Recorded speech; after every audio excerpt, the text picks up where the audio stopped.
Bienvenue dans ce premier épisode du Monde de Rishta.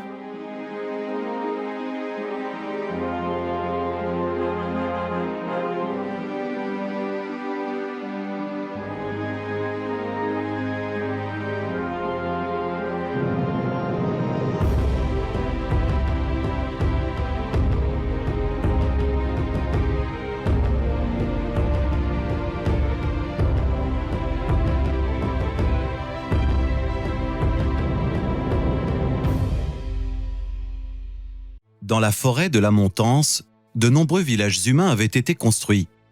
La plupart des hommes travaillaient pour survivre, tandis qu'une minorité d'entre eux s'enrichissait. Le village de Salvor n'échappait pas à cette règle. De riches familles vivaient de la distillation des plantes qu'elles s'empressaient de vendre aux villages voisins.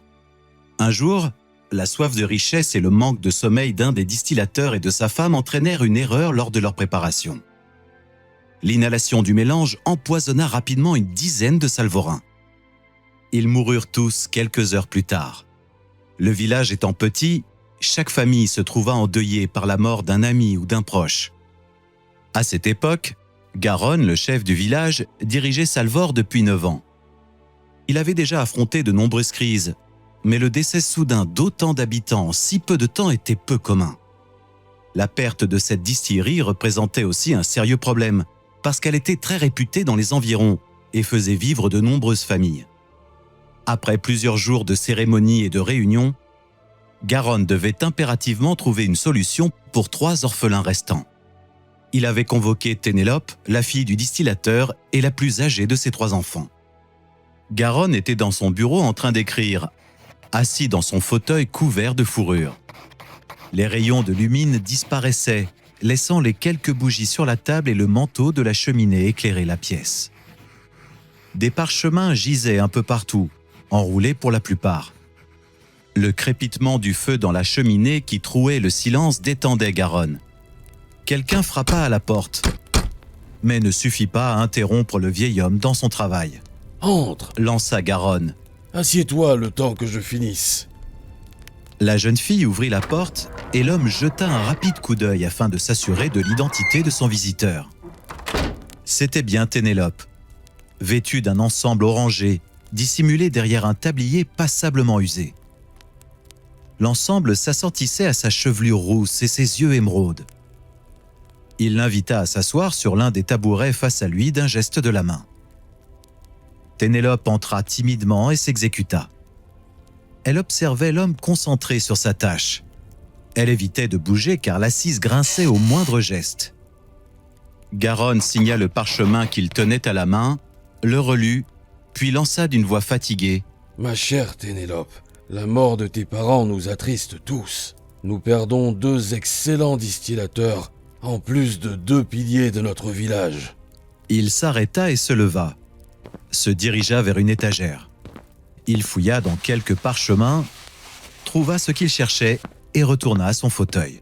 « Ta professeure Miss Altana nous a dit que tu allais bientôt avoir 15 ans et que tu avais commencé ton stage d'émancipation. C'est bien cela ?» La jeune fille hocha de la tête. Je travaillais avec mes parents dans leur local.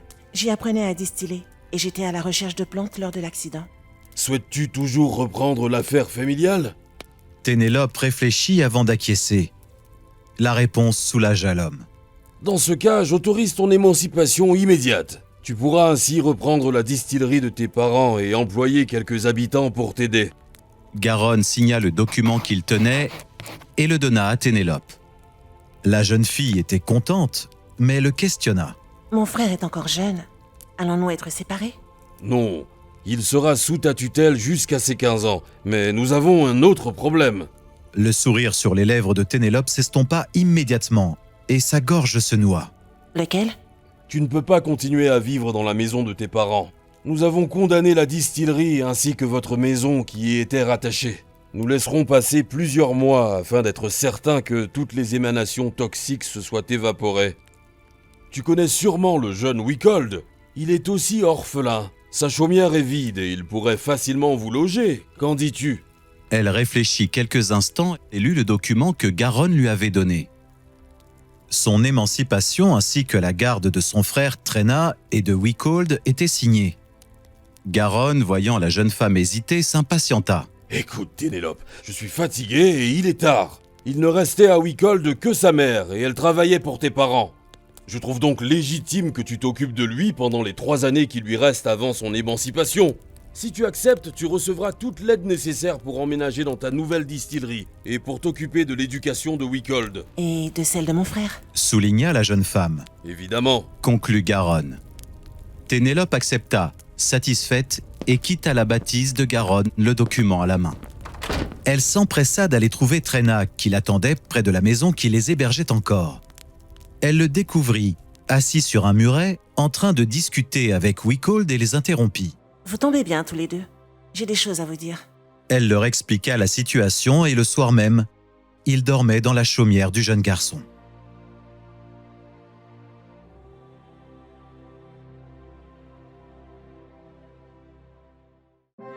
La suite de notre aventure dans ce second épisode.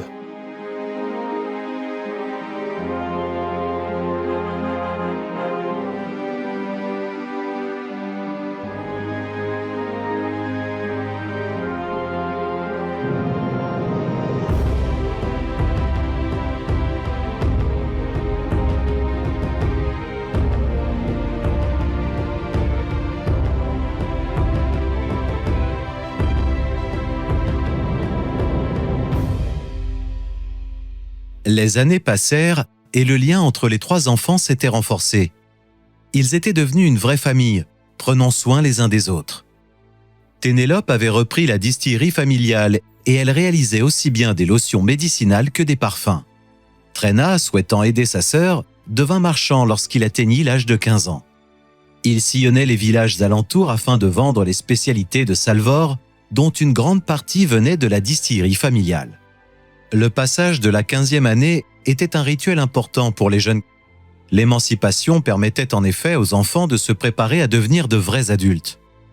Afin de les préparer, la 14e année était dédiée à l'apprentissage du métier désiré. Celui-ci était souvent celui d'un parent, ce qui leur permettait en outre de les aider. Il ne restait qu'un an à Wickold avant son entrée dans l'âge d'homme. C'était un enfant calme, discret et amoureux de la nature. Lorsqu'il arrivait à se faufiler jusque dans la forêt, il débordait d'énergie et se sentait l'âme d'un aventurier. Il aimait l'explorer et prendre quelques notes ou croquis de ce qu'il y découvrait. Mais il se faisait aussi régulièrement réprimander, car les bois étaient dangereux. En effet, des prédateurs y avaient élu refuge et se nourrissaient de chair humaine. Son père, qui était maître chasseur, avait eu le malheur de rencontrer l'un d'eux plus rusé qu'à l'accoutumée lors d'une partie de chasse. Il avait donné sa vie afin de sauver son groupe. Wickold était resté abattu pendant longtemps, mais son père lui avait légué cet amour de la nature. Avec son émancipation prochaine, il espérait pouvoir enfin profiter de son temps libre pour découvrir les secrets que recelait la forêt. Mais en attendant, il devait se former à un métier. Seulement, rien ne l'intéressait vraiment. Sa professeure, Miss Altana, ainsi que Ténélope, essayant de l'orienter et de trouver sa voie, l'envoyèrent accompagner les chasseurs, sans résultat. Sa sœur de cœur essaya ensuite de le former à la distillerie, mais il n'avait pas la patience nécessaire. Après ces différents échecs, Tréna lui proposa de l'accompagner dans la vente de fioles dans les cités voisines, ce que Wickold accepta. La veille du départ, les 2 garçons se couchèrent donc tôt afin d'être en forme pour la journée qui s'annonçait. À l'aube du lendemain, Tréna fut le premier à se réveiller. Il avança sur la pointe des pieds vers le lit de Wickold et chuchota afin de ne pas réveiller sa sœur. « Wickold, réveille-toi. Alors tu es prêt pour le voyage ?» Bonjour, Tréna. Oui, et même fin prêt. Allons-y. Murmura Wickold. Dès qu'ils furent habillés, ils préparèrent le chariot et sellèrent le cheval. Le temps qu'ils finissent, Ténélope s'était levée et avait préparé le petit déjeuner pour tous. Ils partagèrent joyeusement ce dernier repas avant de quitter Salvor. Faites bien attention à vous, les garçons. Lâcha Ténélope un peu nerveuse. « Ne t'en fais pas, il n'arrivera rien à ton chouchou. » dit Tréna d'une voix moqueuse, ce qui fit rire le trio. Lorsqu'ils eurent terminé, Wickold embrassa sa sœur de cœur en guise d'au revoir et lui murmura. Prends soin de toi. Que les dieux vous protègent. conclut Ténélope en prenant les deux garçons dans ses bras. Après un dernier signe de la main, les deux garçons quittèrent Salvor. Wickold était euphorique à l'idée de ce voyage. Pendant le trajet, il questionna son aîné. Penses-tu que nous aurons assez de marchandises pour tout le voyage? Nous devrions en avoir juste la quantité, mais je pense que certains articles vont rapidement manquer. Lesquels? Demanda Wickold. Les fioles médicinales, elles se vendent comme des petits pains. S'amusa Trena. Les gens ont tant besoin d'élixir? Le visage souriant et détendu de Trena se crispa. Malgré la hauteur de ces arbres, il arrive que des villages entiers se fassent détruire par les dragons. De nombreux habitants craignent le pire et se préparent du mieux qu'ils peuvent. Le nom de ces créatures fit frissonner Wickold. Ils se turent et restèrent songeurs, chacun de leur côté. En effet, de nombreuses rumeurs circulaient sur ces bêtes ailées. La forêt de la Montance n'avait pas été choisie au hasard par les premiers hommes pour s'établir et construire leur village. Elle était composée d'une grande diversité d'arbres, dont une en particulier. Les hommes la surnommaient la pousse des dieux, car ces arbres pouvaient atteindre 5 à 6 mètres de haut. Leurs troncs étaient nus sur les 2/3 de leur hauteur, ne dévoilant un feuillage très large et très dense qu'à leur cime. De cette façon, la forêt camouflait en grande partie les villages des hommes à la vue des créatures volantes. Car les dragons n'étaient pas stupides, et lorsqu'ils étaient affamés, ils descendaient plus bas que d'ordinaire afin de trouver des proies. La plupart du temps, les dragons trouvaient quelques animaux ou humains isolés, mais la multiplication des villages favorisait leur visibilité. Quand une ville était détectée, les dragons tuaient et détruisaient tout ce qu'ils pouvaient. L'armée la plus puissante des hommes ne pouvait rivaliser contre ces bêtes. La plupart des familles se préparaient à une telle éventualité et avaient toujours sur eux un sac renfermant de quoi se soigner et survivre quelques jours. Après une longue réflexion, Wickold reprit timidement ses questions auxquelles Trena répondit, ravi.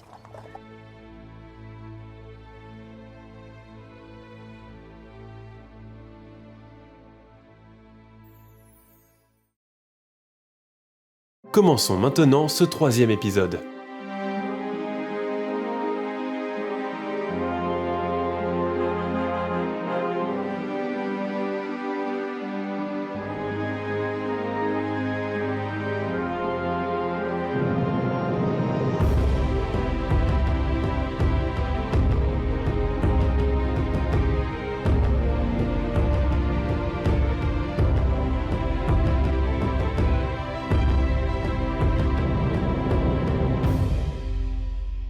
Alors que la nuit tombait, le jeune homme arrêta son chariot devant une maison à l'apparence abandonnée, qu'il pointa du doigt.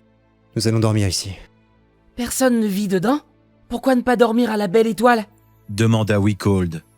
Ce n'est pas prudent. De nombreuses bêtes attendent que Lumine se couche pour partir en chasse. Moi, je vais dormir dedans, mais tu peux toujours rester dehors si tu souhaites servir de repas à tous les prédateurs qui rôdent. Ironisa Trena en descendant du chariot.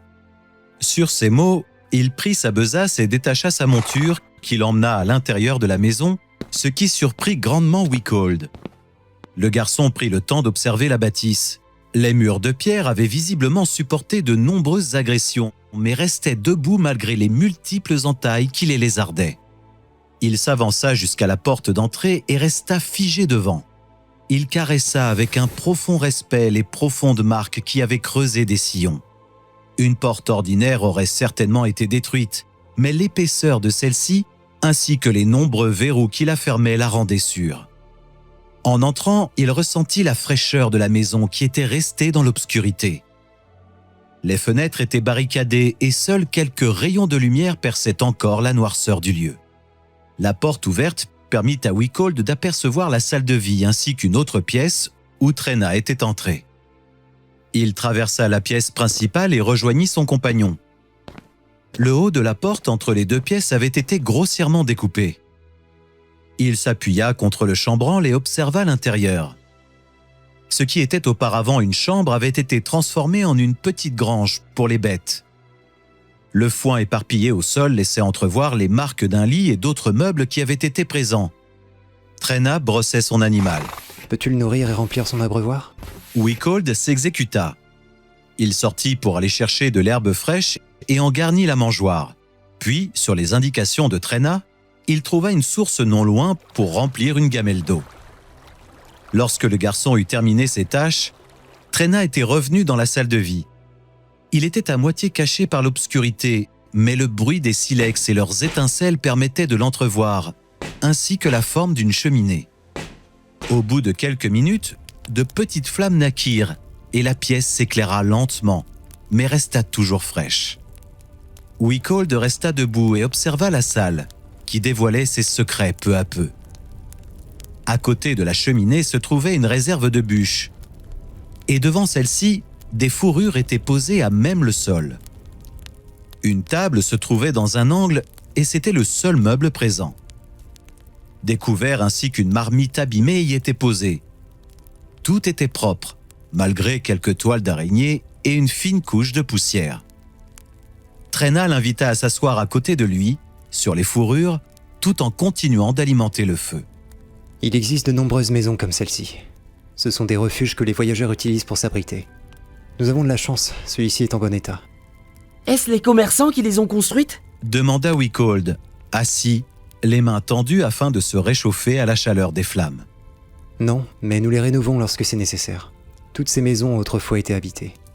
Les flammes grandissaient. Trena posa une bûche en travers et se leva afin de verrouiller la porte d'entrée, car la nuit tombait. Il sortit un parchemin de sa besace et le déroula sur la table. Wichold s'approcha.